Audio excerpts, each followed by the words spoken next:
All right, ladies and gentlemen, welcome back to a brand new season and another empowering episode of the Unstoppable Singer podcast. I'm your host, Danielle Tucker. I am a singer and vocal coach.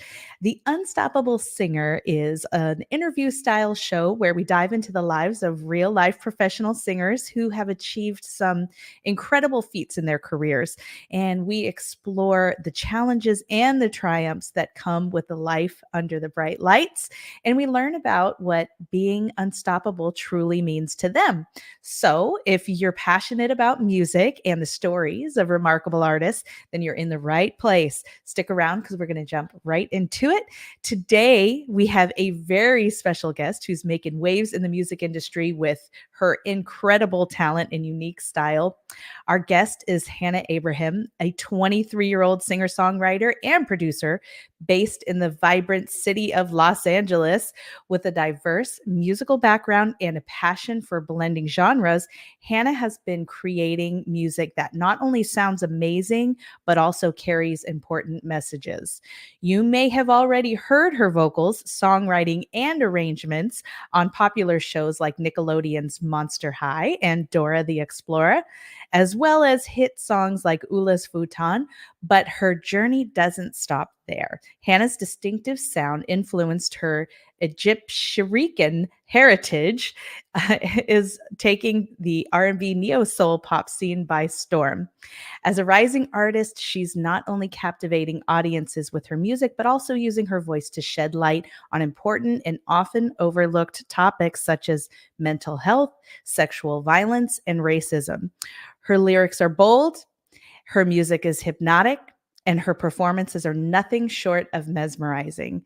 Hannah is a multi-talented artist, playing various instruments on her recorded music, and she recently graduated from USC's Popular Music Performance and Music Industry programs.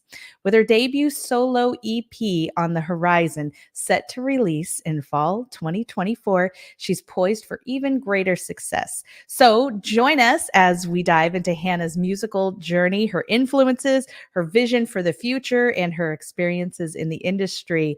Without further ado, welcome, Hannah. Oh my gosh, what a beautiful intro. I'm like, I need to listen to that back and write every word down because that's a better bio than the one I gave you. I love it. I'll send you a sound bite so you can just play it for yourself in the morning and just be like, who is Oh, that? words of affirmation. I love it. Everybody needs to hear it back sometimes, hear all the amazing things that they've done so far. And this is really just the beginning for you. You're 23 years old.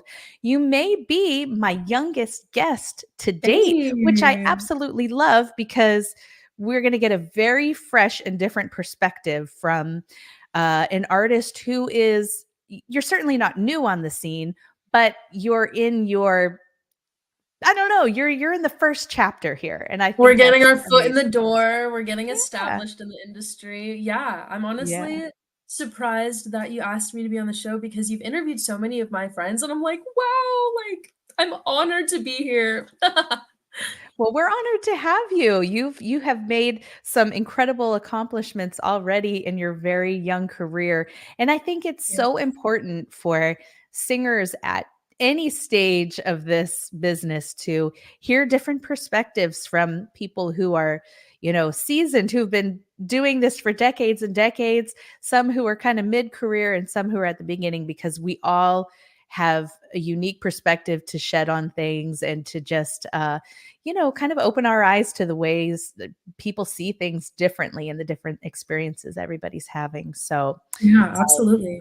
we welcome you. We're really honored to have you. So, Thanks. of course. So, bring us up to speed, Hannah, and tell us what you have going on at the beginning of 2024 here. What projects do you have and what's on the horizon for you right now? Yeah, so I have my first show of 2024 coming up this Thursday at Art Bar LA.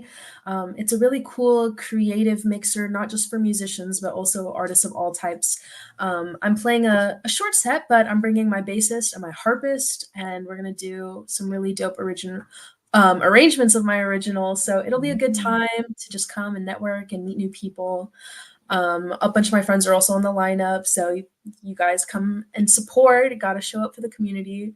I'm also performing with Tonality, a choir that I'm in. We're touring the country this February and April, which is going to be really exciting. I'm debuting a new original song with them as well at our third concert of the season on March 24th, so you can look out for that.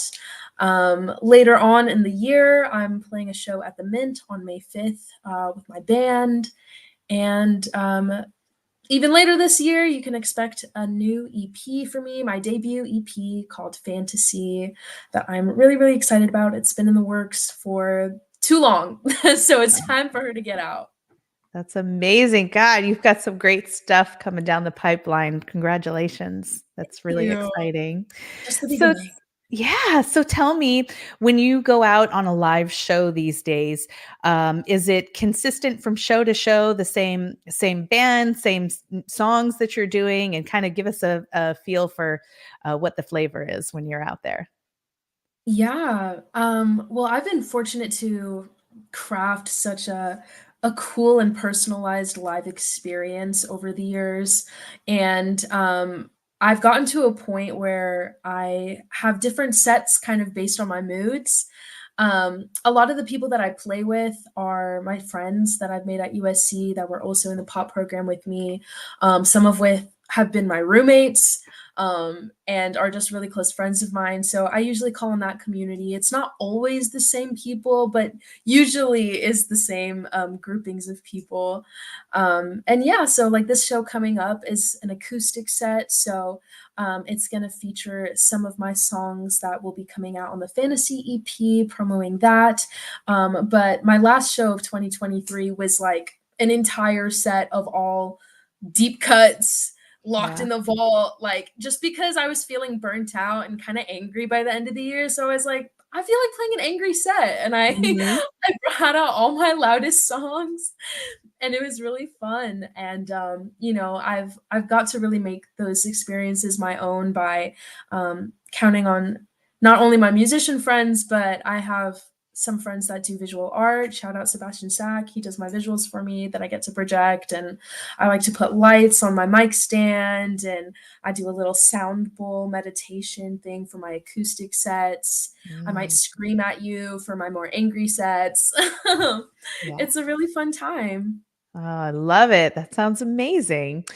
So, as I mentioned in your bio when we got started, that in your young career, you really have had some really awesome accomplishments.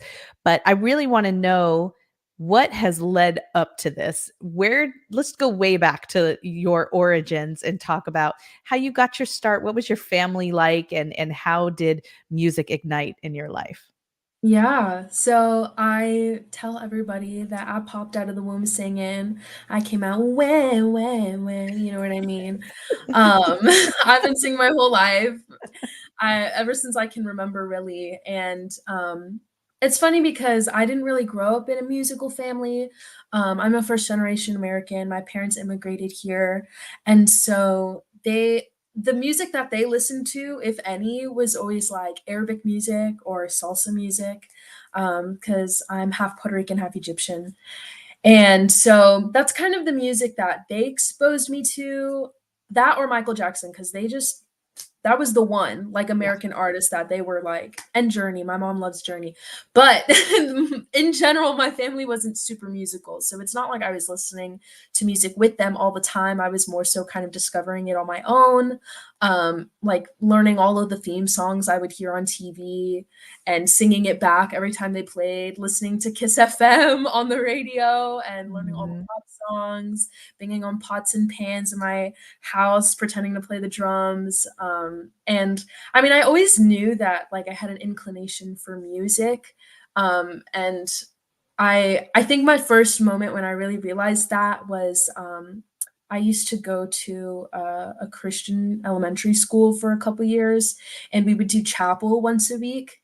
Mhm. And but it wasn't like an ethnic church, so we would be singing like hymns all in unison, Yeah. all together, like really slow tempo, and I would get bored and I would just start singing harmonies that I would hear in my head. And like I didn't know that they were harmonies or what I was doing. And everybody would look at me like I'm crazy. But I'm like, guys, I swear this sounds way more cool and way more interesting. Like it works. Yeah, you're Um, like, "This is really a thing that I'm doing here."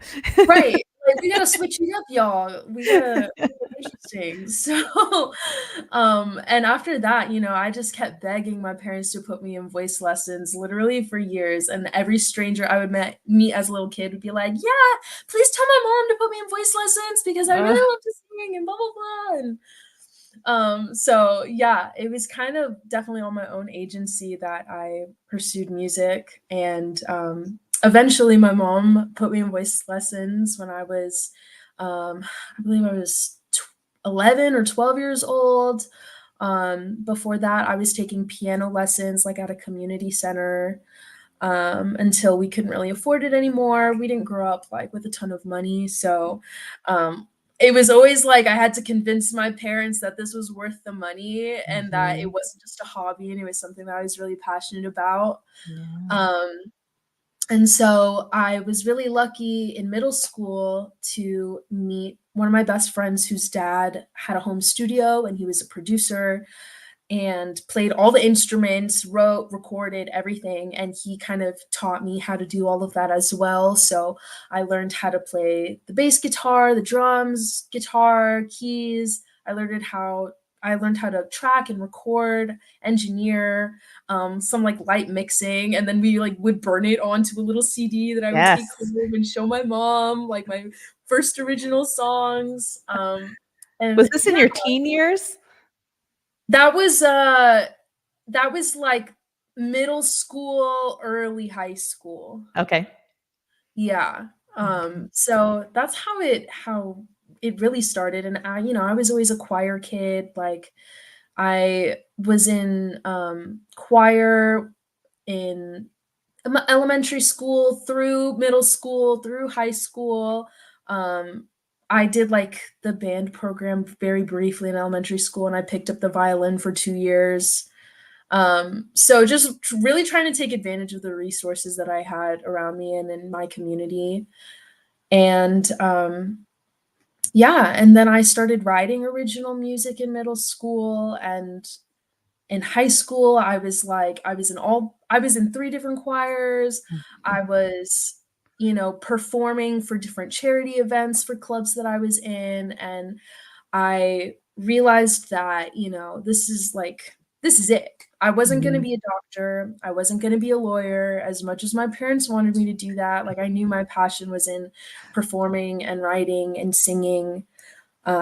And so the summer of my sophomore year of high school, I found out about something called Acapella Academy, a summer program ran by Ben Bram, Rob Dietz, Avi Kaplan of Pentatonics. And despite the name, it wasn't only a cappella oriented. It also offered classes in songwriting and music theory. And that like really opened my eyes to, Mm. okay, well, I can make this into a career now. Like, I don't have to just be Beyonce. You Mhm. know, there's different ways to make this happen realistically because honestly, throughout high school, I was telling myself, if I'm not discovered and if I'm not famous by the time I'm a senior in high school, I'm going to give up because it's going to be too late for me. And I look back and I'm like, wow, that's so impractical.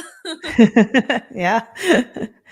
But yeah, through that summer program, I got to meet some really incredible mentors who are still working in the industry, still crushing it, and just kind of followed into their footsteps, you know, Mhm. or Mhm. am trying to at least. Yeah, what a great opportunity. And so, after programs like that, you know, you're absolutely hooked. You're convinced that this is going to be a lifelong career for you. Is that when you made the decision to go to USC? Oh yeah, 100%. Like I said, my family isn't really musical. I'm really the only creative in my family, and so everyone was telling me, "You should go to Stanford, you should go to Harvard, you should go to UCLA." I'm like, okay, sure."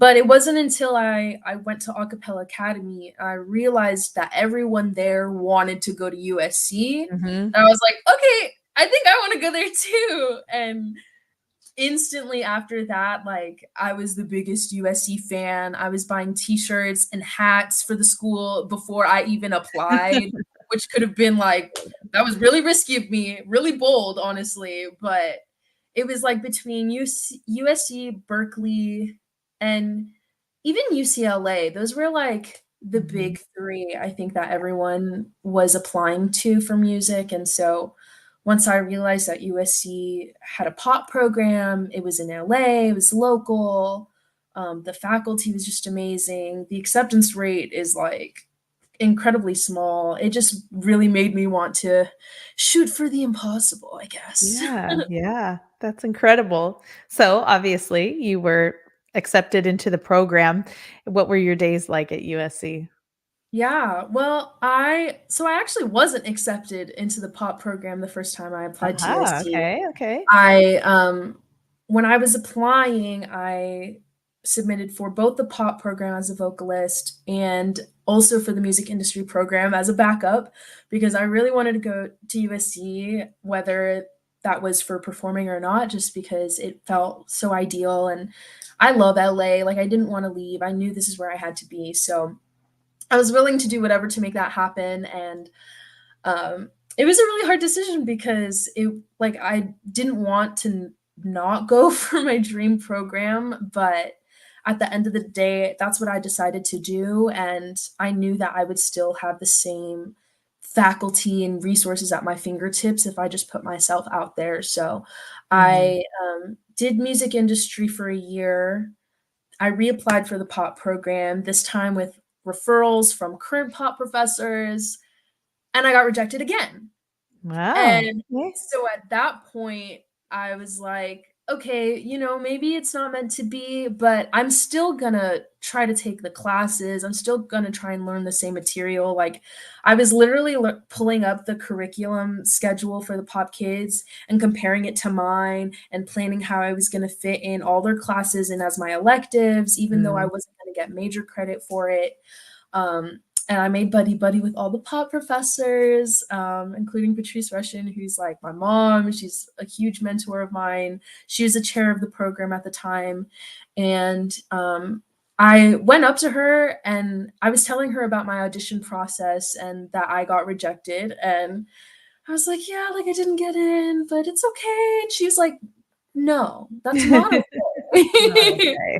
So okay. she ended up letting me take the pop classes there, the pop performance class, and I took music theory, like, which everyone was like, "Why would you do that? Nobody here wants to take music theory. Why are you putting yourself through that?" Mhm. I wasn't getting credit for it or anything, but I just wanted to do it. And after one semester in my sophomore year of doing all of that, I had another meeting with Patrice, and she was like, "Well, what do you want to do here? What is your goal?" And I was like, well, truly my goal is to be in the pop program. And she was like, okay, well, then it's done.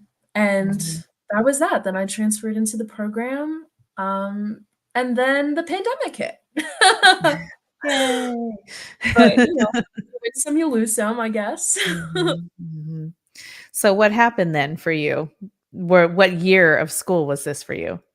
So the pandemic hit my second semester of my sophomore year. Okay. That was the semester I officially transferred into the pop program and made music industry my minor. Um, and it was interesting because my freshman year of college, I mean, the beginning of it was a whirlwind. Like, I was living on the dorms, I made a bunch of friends, I finally felt like I had a community and I was free to do whatever the heck I wanted and explore the city, and I had a car. And then second semester happened and I had a falling out with my friend group, and suddenly I was lonely and I was depressed and I wasn't in the pop program and I wasn't singing as much as I wanted to. So Mm. I really made an effort by the end of my freshman year and beginning of my sophomore year to change that around. That's when I joined an a cappella group on campus, Reverse Osmosis, shout out.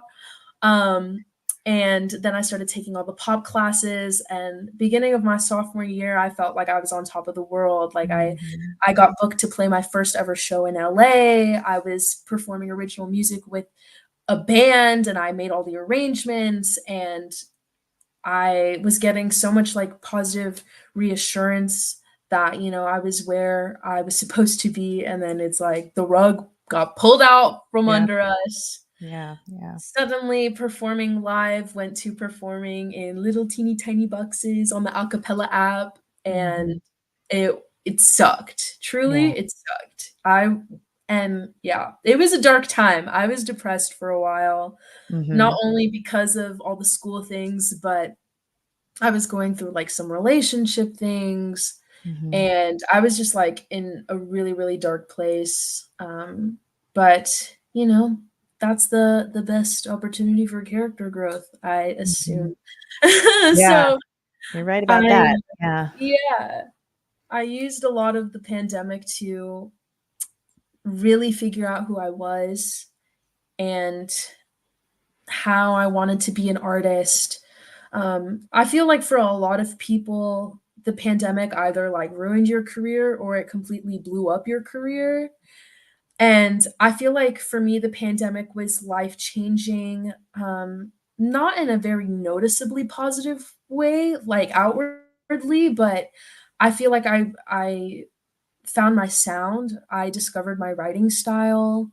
I had a lot of alone time to myself. And so that was like a really important reflective time for me. Mhm. Um, and as soon as the pandemic was over, well, actually, in the middle of the pandemic, while all the colleges decided we were going to be in Zoom University, I decided that I was still going to move out to my first LA apartment with my best friend, who ended up not being in our apartment a lot. So it gave me like my first taste of being like really independent as an adult. And it was a lot of growth, a lot of healing, a lot of grounding. And by the time the pandemic was over, I was like ready to bust out into the world. Like I'd done a bunch of live stream shows. Now I was booking live shows and trying to catch up on all the lost time I had for performing experience by going out and doing it myself the summer of 2021. Mhm. Um, yeah, like I feel like that was a time when demand was high, but supply was low because things were barely starting to open back up, but no one really felt comfortable being out yet. And I was like, well, I see a need. I'm gonna go fill it and I'm Mhm. gonna go make things happen. And soon I was like putting on my own shows with different people from USC and like selling tickets, raising money for charity. Um, and yeah, like I feel like that was the hump that forced me to really realize my belonging as an artist. Mhm. Yeah. Well, what an important time. And I think, we I think a lot of times when we talk about the pandemic for um people who were actively in school at that time or were performing live in the live performance space full time at we talk about the fact that it was terrible. It obviously shut everything down for us. It was hard, it was depressing and everything. But we do kind of glaze over it a little bit, the reality is it was life altering for, I would say, the vast majority of everybody that experienced that, especially those people whose lives completely depended on being in the outside world, entertainers, your whole world is comprised of being able to, express to an audience out there, right? But Mhm. there were so many great things that it forced us into. And I'm really curious to know for you how you think that may have reshaped your future in the business, because you and I coming from two very different generations where me growing up, the music industry landscape looked like you wanted to get a record deal, with a major label. That was like the goal, there was no internet following. You didn't have to worry about developing an audience. You developed your audience really after you had a deal. So it was really just trying to pursue finding that deal. But nowadays, it's really almost the opposite, where you really have to be a developed artist and you really have to forge that whole pathway on your own. Um, and then you may or may not get a deal, or by then you may have already grown your career, online. But I think that the pandemic forced people to explore the landscape of music in that regard, in that way. Um, do you feel like that it kind of changed things for you too, and had you looking at different avenues of the business? Yeah, definitely. The summer of 2020, I actually had an internship at a recording studio in Hollywood called Sound Factory.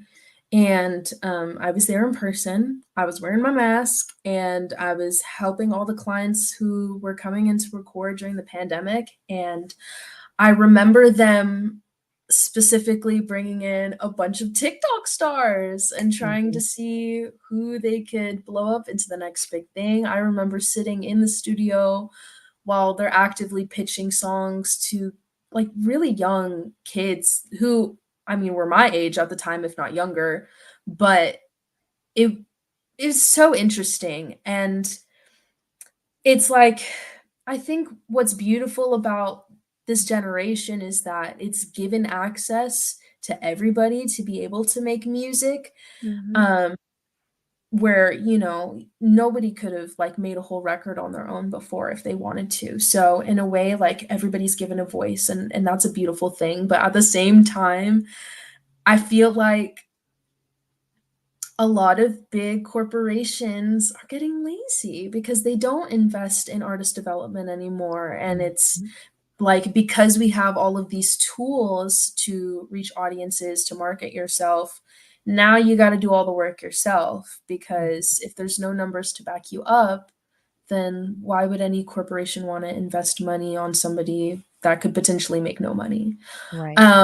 And, like, I get it, but at the same time, I think we're very, very slowly starting to realize that, these TikTok stars who got signed during the pandemic aren't really holding up anymore. I mean, Mm. some of them are, but virality doesn't really last. And Mhm. so I feel like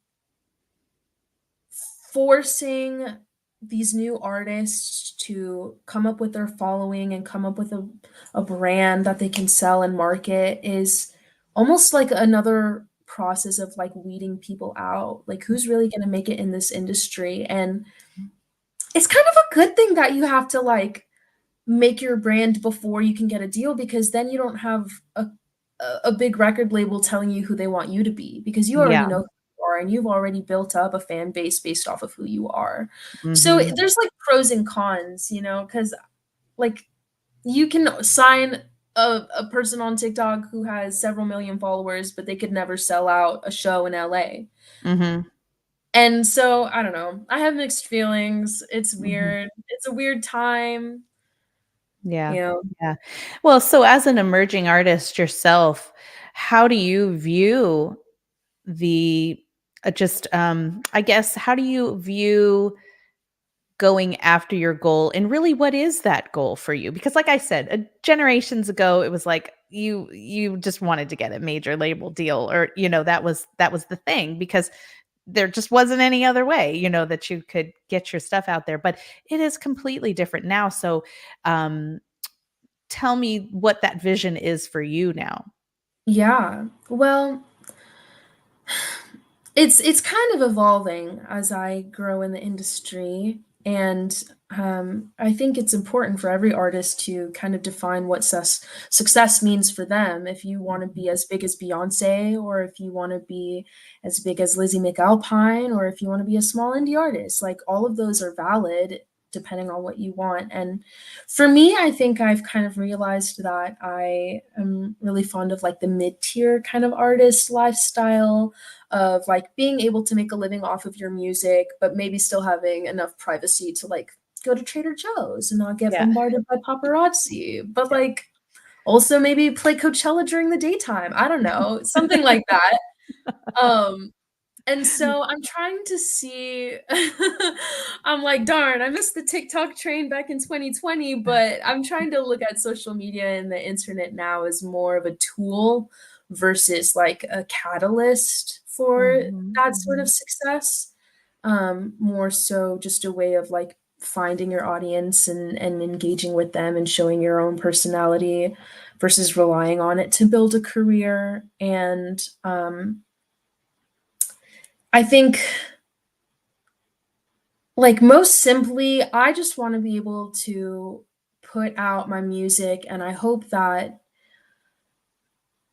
I'm just like, I'm open. I'm open okay. to receiving whatever from the universe because I don't really believe in, like, I need to go out and find a manager, I need to go out and find a record deal because, like, if you're going out to find that and you have to advocate for yourself and you need to make people believe in you, how are Mhm, they gonna, like, push out the vision? How are they gonna stick up for you in those really trying times?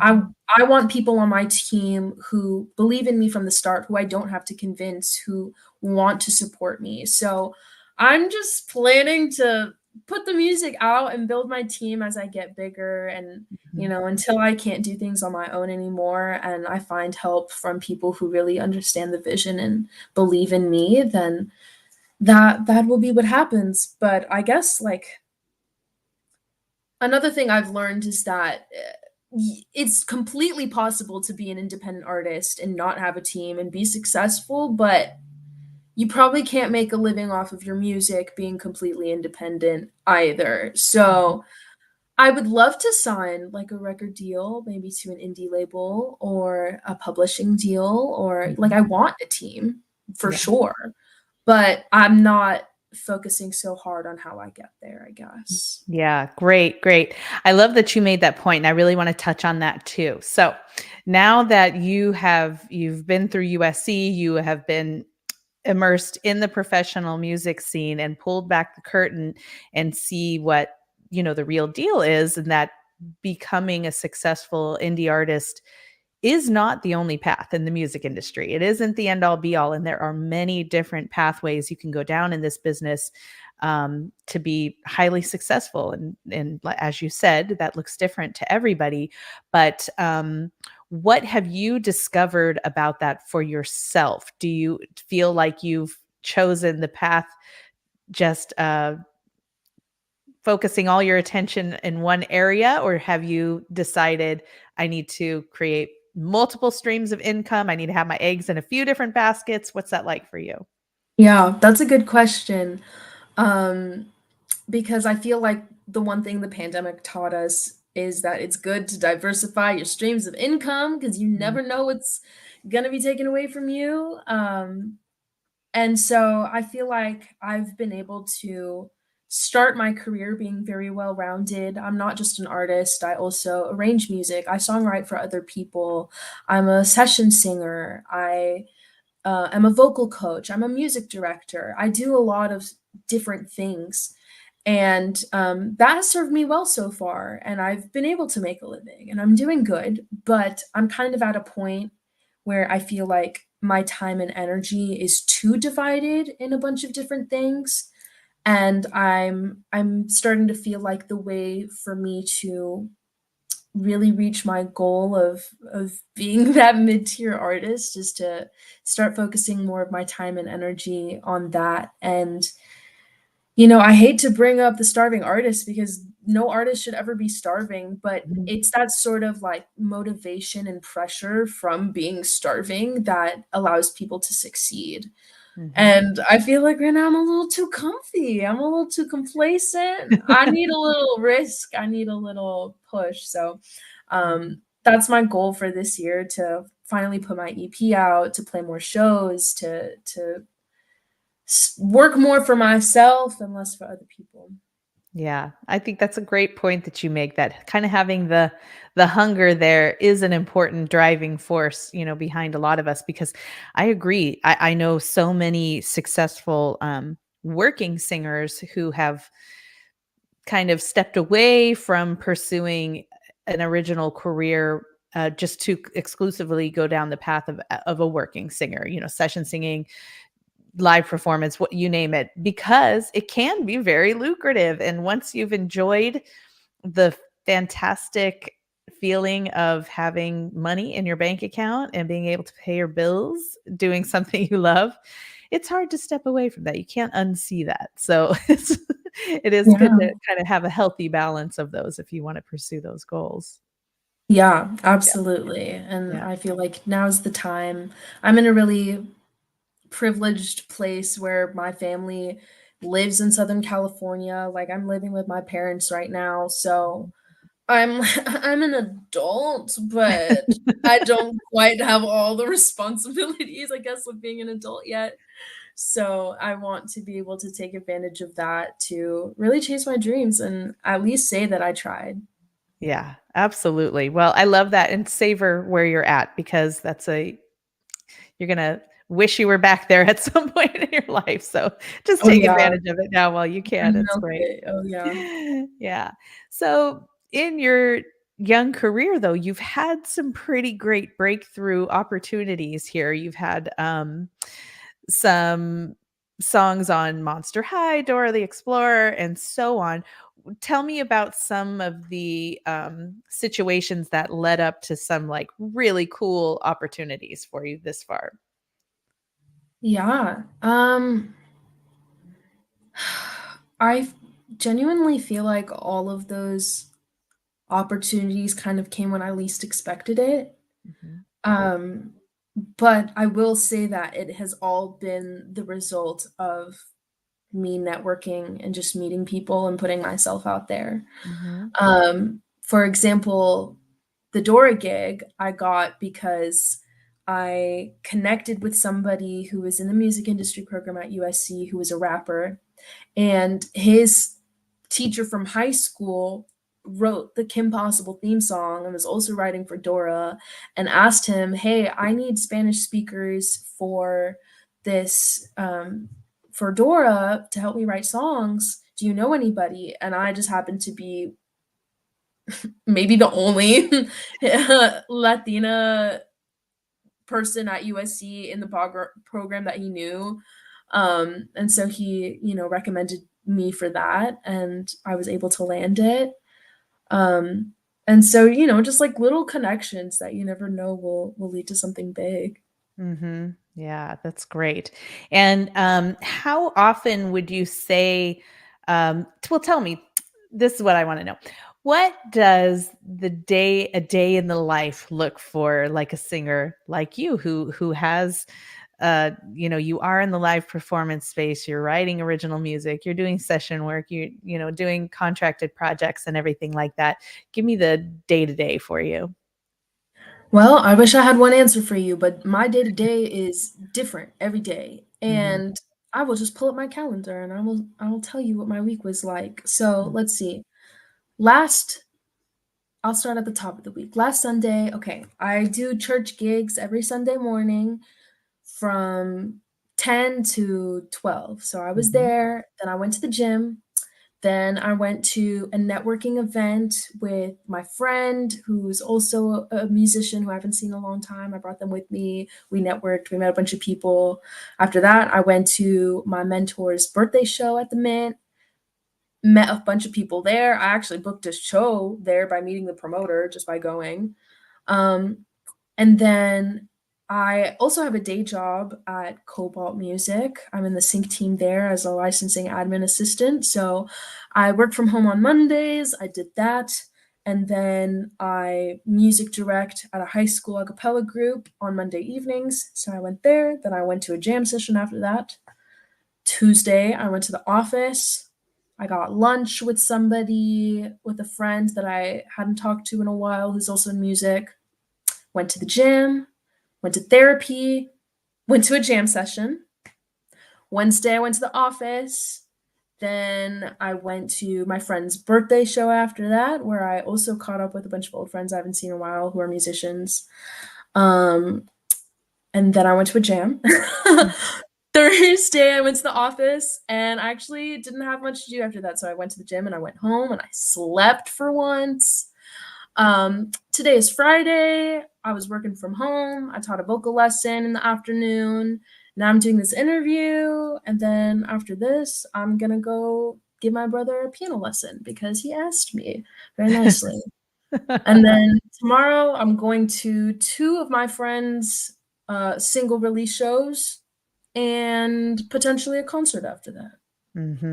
Thank you so much. That's a great picture that you've painted for us. And I think it is so important for other singers to hear that. There's a lot of singers that listen to this show that are, um, you know, professionally minded or trying to get into the business. And a lot of them are very frustrated by feeling like they're not seeing the activity or the results that they want from the efforts that they're making. And, it can be very frustrating and lonely, but I think it's really important to see the reality of the day to day for someone like you, who is really reaping the rewards of the efforts that you've put into your career. But you are out there doing the thing. You are networking. You are immersed in the scene. You're hustling day to day and just really putting in a lot of effort. It is not something that comes knocking on your door, unfortunately. Do you believe that's true?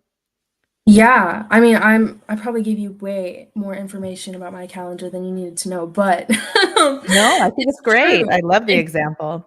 it's that hungry mindset, I feel like. It's you gotta go and put yourself out there, and if you're not spending I mean, I don't wanna say all of your free time because there's a healthy balance to all of this, and I'm definitely victim to burning myself out because I Mhm, work too hard.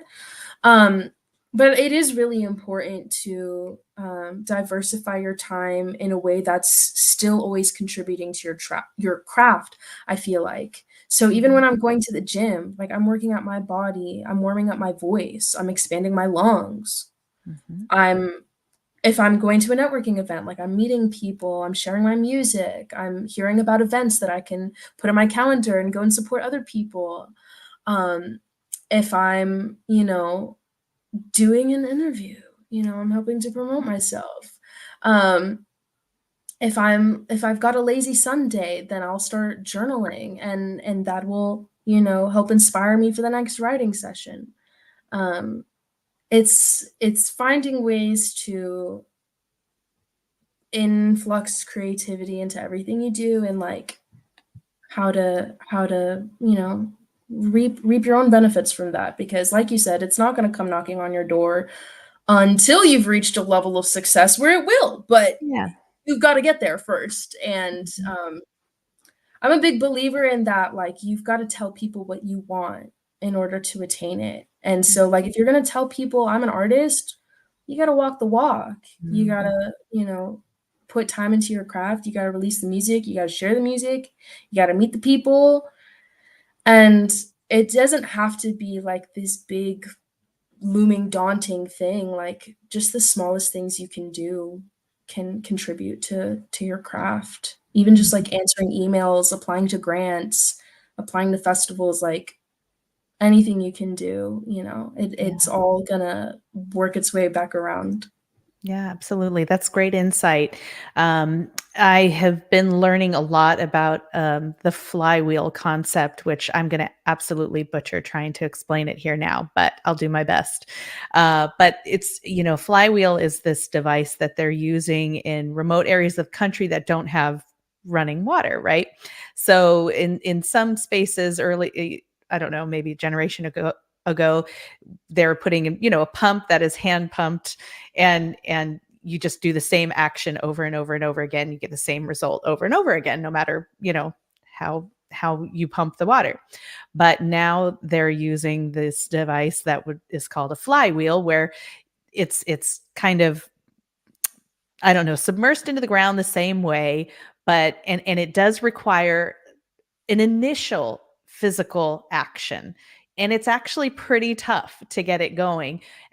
But once you put in the effort and a little more effort, eventually this flywheel is revolving on its own and doing all the work on its own. And I think that so many careers have flourished from putting in that kind of effort, for on the front end, when you really pour, your time and attention and your energy, especially at, such a young age, and when you aren't bogged down with a lot of commitments and, I don't know, financial commitments, family commitments and whatnot.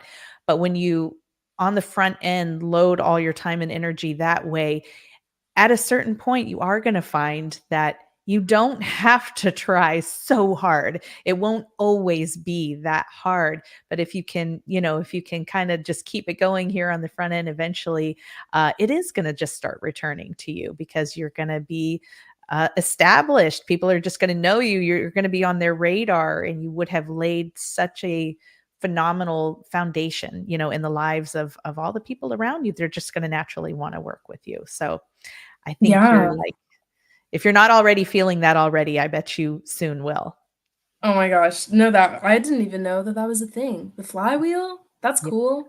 I learned It's like something a new. it's like a Yeah. trendy business thing that people are saying, and I know Honestly, I I learned think I did a analogy. horrible job explaining it, but That makes sense to me. No, I think that's definitely true. I mean, I'm I am in a place where like I'm my focus and my biggest goal for this year is to really put out my EP. So I've kind of stopped looking for like live gigs and um performances, but I'm still getting DMs of like people trying to book me all the time. And that's like such a wonderful feeling to know that, well, this industry is like really based on your reputation and like who you know and first impressions. And if you always go into something like giving 100% and you're just a good person and you're nice to everybody, like I feel like there's no way that that's not going to come back around, and yes. especially if you're consistent.